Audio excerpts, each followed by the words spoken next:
What's up, guys? It's your favorite Kiwi coach. Welcome back to another video. We have a very special guest with us today. We have Miku _golf _3939. Miku, thank you so much for joining us today. こんにちは。中林美久と言います。普段は、塾の先生をしています。で、趣味でゴルフをやっていて、ベストスコアは80です。で、大体平均すると90ぐらいなんですけれども、もう少し上手くなりたいなと思って頑張っているので、今日いろいろ教えていただけたらと思います。よろしくお願いします。Now, moving maybe more so into kind of the instruction question. Now, I know her question was how to relay information to the client. Does she have a specific type of client, like maybe a beginner golfer or advanced golfer? Or...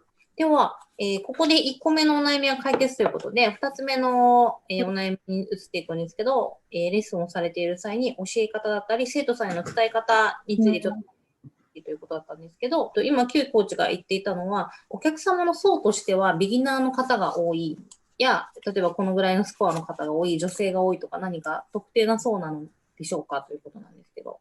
ビギナーが多いですね。120ぐらいの方です。So tell her whatever you introduce to the client, what I like to start off with is going to be analogies, right? I think analogies are amazing. 一つ目のアドバイスとしては、ビギナーの方はやはり難しい話しても分かんないと思うので、うまく例えることが大事だと思います。So to give her an example of this, let's say we're teaching them the grip. If you're talking about the V that the thumb and this should make, you could do something like, imagine if you're picking up a piece of paper, right? That would be an example of using an analogy in a lesson. Because everyone's pick up a piece of paper with your thumb, immediately they'll do it correctly.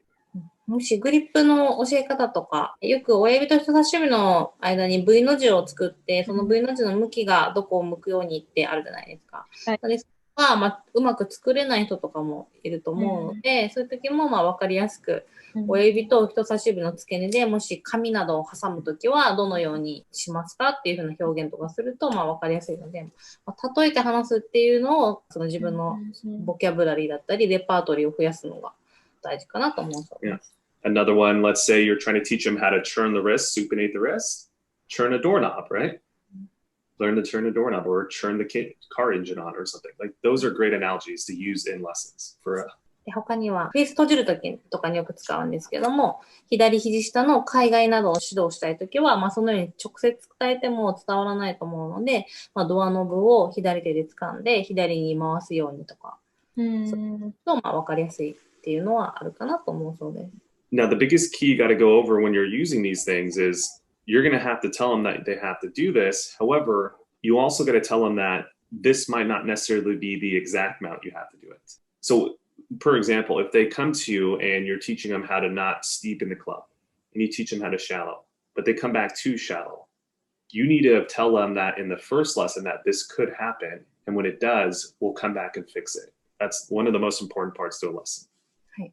で、その、例え話をして教えるっていうのは、とても感覚的にはアプローチとしてはいいんですけども、コーチがもっと大事だと思うのは、もしそのようにアプローチでやったときに、このぐらい実際の見え方でスイングが変わってしまったら、それはやりすぎになるなど。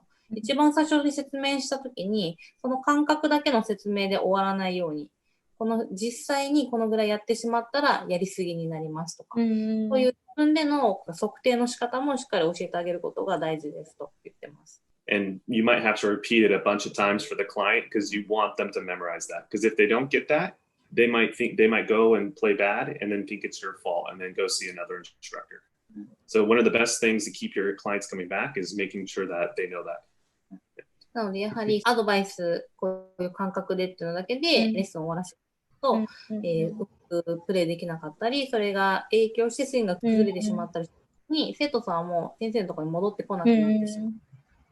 なので、やはり一人の先生に対して何ヶ月か取り組むのが生徒さんのためにもいいと思うので、その部分のケアもしてあげられるといいですね。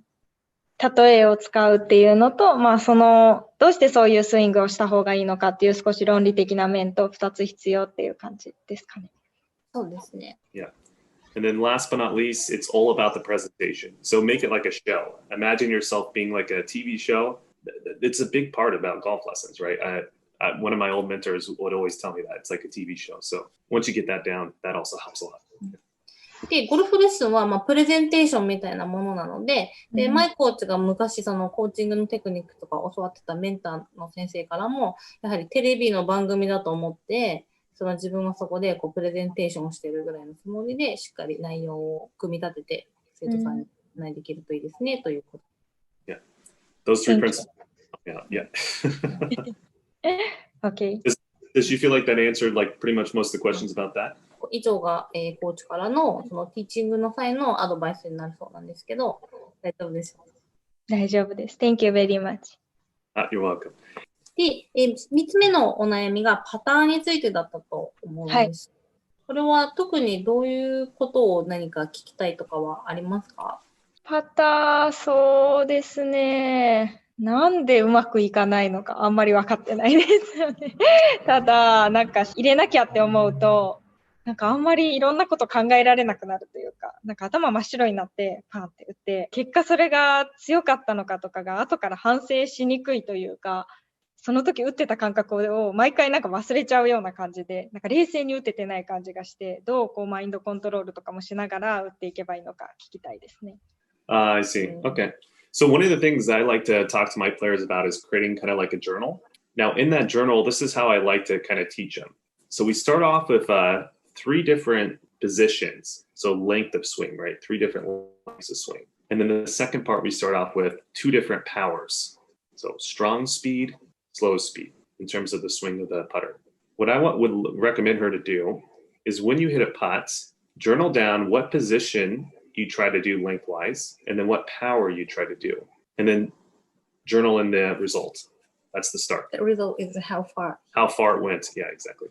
で、パターンの練習する際に日記をつけた方がいいですと今言っていて、で日記をつける際に3つのポイントに気をつけて日記をつけるといいでしょうということで、まずは自分の中でスイング幅、そのスイングレングスっていうんですけど、そのスイングの長さを3段階設定してほしいそうですね。1のスイングはとても小さい振り幅、2のスイングは例えば足の内側の幅、3のスイングは足の外側の幅とか。で、まずこれで3段階に分けます。で次に、ストロークのパワーですね。早めのストロークの速さなのか、遅めのストロークの速さなのかっていうので、これで2種類に分けてほしいそうです。で、これを一つずつ、1の長さのスイングで、速いスピードで振るとどのぐらいの距離がいくのか。1のスイングの長さで遅いスピード、遅いパワーで打つとどのぐらいの距離、ボールが転がっていくのかっていうのを自分でしっかりメモを取ってデータとして自分の中で残すのが大事でしょう。Now, also what you should add to that memo is maybe put a little explanation on why you picked that length of swing and the power. Was it because it was an uphill putt, right? Was it a 20-foot putt? Like maybe put some reasons why you picked what you picked and then do that for about 2 months, 3 months, and then start reading your journal and figuring out why you were making certain decisions. で、あともう一個のアドバイスが、その日記をつけるときに、コースでプレーされたときなどもつけるようにしてほしいそうで、例えば上りのパット、下りのパットとかでも、その時に、例えば上りのパットでこのぐらいの距離だったから、自分はこのぐらいのスイングの長さで、どのぐらいの速さで打ったっていうのをしっかり残しとく必要があるということ。そういうのは、どれぐらいのレベルの人から結構やってるものですか？プロ目指すような80代、70代の人がやるのか、別に100とか打つような人もやってるのか、どんな感じなんですか？ Yeah, I would recommend this to everyone. Now, in terms of how complex you get with your journal, that would probably be the differentiating factor. But for a beginner golfer, just get them to kind of do that same thing. Maybe write down how long the putt was, and then if it was up or down here, and just leave it at that for a beginner golfer. Yeah. でもちろん、どのレベルのゴルファーの人にもお勧めしますが、その日記の複雑さ、細かさっていうのはやはりそのゴルファーのレベルによって変わってくると思います。例えば初心者の方だったらパットでの長さ、上りだったのか下りだったのかだけで十分だそうです。この記録を2ヶ月ぐらい続けると、その自分の弱点だったり、いつもミスしてしまう傾向とかがわかるんじゃないでしょうかと言っています。The main point is just to get you to think about your actions. Why am I making certain actions? When I'm playing good, you can actually see the actions that you made and why you did those. And then you can start developing game plan. When I'm putting good, I'm doing this. When I'm putting bad, I'm doing this. You can start to kind of see what's happening when you're putting bad and good. And it's just a powerful tool to kind of start your process of becoming better. その日記をつけるのは、結果を後から見返せるようにするっていうのももちろんなんですけど、その自分がその行動を起こすことをアクションっていうじゃないですか。そのアクションの記録なんですね。なので自分がパターンの調子がいいときはどういうふうに考えてたのかとか、そういうのも後から見返したときによく思い出せると思うそうなので、これはとっても強力なツールになるんじゃないでしょうかという。どんな風に書いていくのかあまりイメージが湧いてないんですけど、上りだったらこう上に矢印、下りだったら下とか、あと距離とかは足何歩分だったとか、そんな風にして計測するのがいいんですかね。So think about it from kind of top to bottom. So you're going to go length first, then you're going to go power second. Power mean speed, swing speed? Yeah, how hard do you feel like you're putting all your power or, a little bit of power, put your power, and then put the length of the putt, how long the putt was. Was it like a 30-foot putt? And then the very last part at the very bottom is going to be elevation or not. Was it flat, uphill? Was it a double elevation? You can also put all that there. でコースでプレーする際は、主に4つのことを記録するといいでしょうということで、1つ目が、自分がこれから打つパターのスイング幅はどれぐらいでいくのか、さっき言った1、2、3って決めたなら1。なるほど。で、2つ目が打感の強さですね。ちょっと強めに打つのか、優しく打つのか、スイングのスピードで表してもいいでしょうということです。でもいいです。で、3つ目が、今から打つパターの長さですね。何ヤードぐらいのパットを打つのか。で、最後にエレベーションなんで、それが上りのラインなのか、下りのラインなのか。っていうのを4項目記録できるといいかなと思うそうです。OK です。And then when she reviews it, when she's away from golf and she's not worrying about all these other stuff, she has time to think about it and digest it. I think she'll start to see her patterns and why she's doing it. I think it'll really help. こういうのを見返すときは、プレーとかしてる最中じゃなくて、一旦落ち着いてゴルフから離れてるときなどに、記録を見返していただけると、自分のパターンが見えてくると思うそうなので、それに従って練習してもらえればと思うそうです。Very good. So now, is there anything else you'd like to add to this? And tell her at the very end, we'll also put some time for her to tag her Instagram and all that stuff. We'll have it in descriptions. Yeah. 何かここで追加で聞きたいことや、逆に視聴者の方にお知らせしたいことなんかあったらしていただいて構いませんけど。そうですね。よかったらインスタをフォローしてください。以上です。Perfect. All right, guys. So thank you so much for watching. I thought it was a really interesting lesson.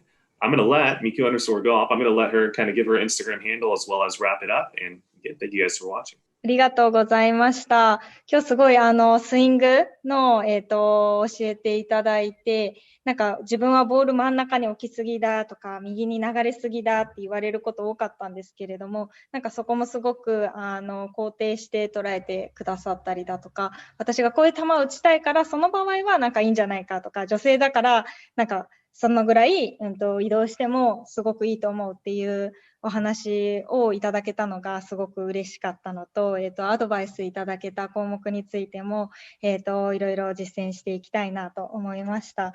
今日は本当にありがとうございました。Alright guys, so like, comment, subscribe, share, all that good stuff. Links will be down below for Miku_golf as well. Go check her out, follow her as well. Thank you guys so much. よろしくお願いします。Thank you.